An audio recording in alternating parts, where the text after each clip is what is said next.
салом бинандагони хабартиҷӣ. Сар аз фарду ҷумъа 20 март дар тоҷикистон дари масҷидҳо боз мешаванд ва намозгузорон метавонанд намозҳои панҷвақта ва ҷумъаро адо намоянд. ин ҳам дар ҳолест ки дар саросари ҷаҳон масҷидҳо ба далели ҷилавгирӣ аз вируси тоҷдор баста мешаванд. 19 март Афшини Муқим, сухангӯи Кумитаи дин, танзими анъана ва ҷашну маросими Тоҷикистон дар таъиди ин хабар ба Тоҷикистон гуфт: маъракаи зидди уфунӣ кардан ё дезинфексияи масҷидҳо ба анҷом расида, аз бомдоди рӯзи 20 март намозгузорон метавонанд намозҳои панҷвақта ва намози ҷумъаро дар масҷидҳои ҷомеъ адо намоянд. маъракаи зидди уфунӣ кардан ва корҳои профилактикӣ дар масҷидҳо бо талошу ибтикории худи иттиҳодияҳои динӣ ба анҷом расида, кумита ва шӯрои уламо ба ин натиҷа расиданд, ки шароити намозгузорӣ фароҳам шудааст ва мардум метавонанд ба масҷидҳо ва тантанаҳои барои идои намоз ҷамоат раванд. Кумитаи дин аз афроде, ки сиҳатияшон хуб несту гирифтории табу сулфаянд, хоҳиш намудааст, ки ба далели бехатарии атрофиён ба намозҳои ҷамоат ҳозир нашаванд. намозгузорони тоҷик охирин бор бегоҳи 3 март намози хуфтанро ба ҷамоат адо карда буданд. пас аз хатми ин намоз, имомхатибон мардумро огоҳ карданд, ки дастури мақомоти зиддихал ва хотири ҷилавгирӣ аз шӯъ ё густариши вируси тоҷдор, намозҳои дастҷумона дар масҷиду ҷамоатхонаҳои Тоҷикистон муваққатан қатъ карда мешаванд. рӯзи 4 март шӯрои уламои Тоҷикистон низ зимни як муроҷиат аз мусалмонони кишвар хост, ки хотири пешгирӣ ва имин нигоҳ доштани шаҳрвандон аз эҳтимолияти сириятбивию паҳн гардидани бемории вируси тоҷдор, аз намозгузории дастҷамоанро дар масҷидҳо ва аз ҷумла масҷидҳои ҷомеъ панҷвақта ва ҷамоатхона ба истинони намози ҷаноза муваққатан худдорӣ кунанд.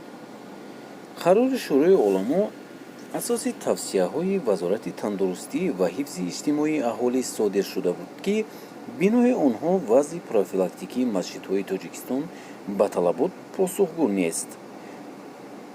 рӯзи 14 март Кумитаи дин, танзими анъана ва ҷашну маросими Тоҷикистон хабар дод, ки дар масҷидҳои кишвар маъракаи зидди уфунӣ кардан ё дезинфексия идома дорад ва ба ҳамин қарибиҳо дарҳои онҳо боз хоҳад шуд.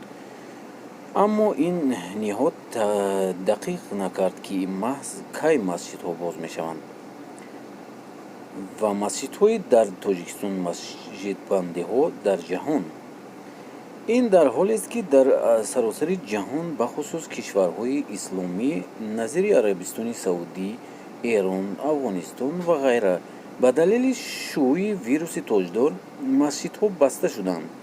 ҳатто уламои мӯътабари Алҳазар фатво доранд, ки дар чунин замон ба хотири ҳифзи ҷони мусалмонон гузоштани намоз дар масҷидҳо маслиҳат набуда, мардум бояд намозҳои худро дар хонаҳояшон адо кунанд. ин гуна иқдомот дар масҷидҳои кишварҳои ғайриисломӣ низ гирифта шудааст. дар кишварҳои ҳамсояи Тоҷикистон назири Қазоқистон, Ӯзбекистон ва Қирғизистон низ дари масҷид бастаанд. Афшини Муқим мегӯяд, хушбахтона то ба ҳол дар кишвар ягон мавриди сироятшавӣ ба вируси тоҷдор сабт нашудааст ва шаҳрвандон бояд мутаваҷҷиҳи шароити беҳдоштии худу атрофиён бошанд. танҳо аз сокинони кишвар бо эҳтиром хоҳиш мекунем, ки бо мақсади пешгирӣ аз бемории сироятӣ, махсусан вируси тоҷдор ё COVID-19, дар рафти намозгузории дастҷамоа ба қоидаҳои беҳдоштӣ қатъиян аҳамияти ҷиддӣ диҳанд, таъкид кард сухангӯи Кумитаи дин. танзими анъана ва ҷашну маросими Тоҷикистон набояд ба зикри онҳо гузарад, ки аз теъдоди вируси тоҷдор эҳтиёт бошанд. ин буд видеои имрӯзаи мо, дӯстони азиз, ва хеле хуб шудааст, ки дар Тоҷикистони мо ҳоло нашудааст, вирус нест. ва намешавад. Дар Тоҷикистон айнан намешавад ва ҳамаи Европа ва тамоми ҷаҳон мефаҳманд дар Тоҷикистон набудаашро ва дорӯи ҳазориспанро ҳатман дуд кунед дар хонатон ва дорӯи парацетамол хӯред ҳатман. Ин давои хуб дорад. шумо чӣ мегӯед? Масҷидҳо кӣ рафт ва боз шуданд ё не? Шумо ҳатман дар комментария нависед.